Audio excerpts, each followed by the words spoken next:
Со автоматизација на терминалите и поврзување со новиот систем за видеонадзор се зголемуваат активностите за реконструкција на граничниот премин Делчево. Според информациите од Царинската управа, проектот е за автоматизација на терминалите на граничните премини со грант од Европската Унија во висина од 4,2 милиони евра.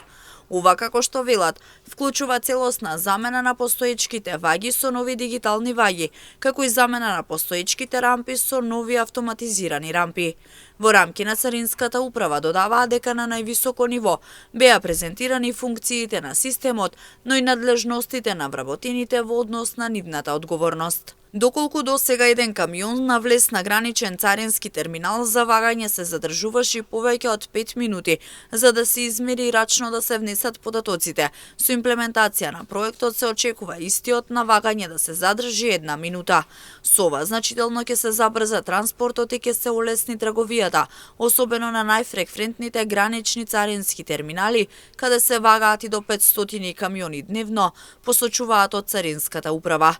Системот, како што нагласуваат, во иднина ќе се поврзи со останатите системи на Царинска управа, што дополнително ќе влијае на олеснување и забрзување на царинските формалности, а разговарано е податоците од истиот да може да ги гледа и Министерството за внатрешни работи, се со цел заедничко делување во борбата со криминалот и корупцијата.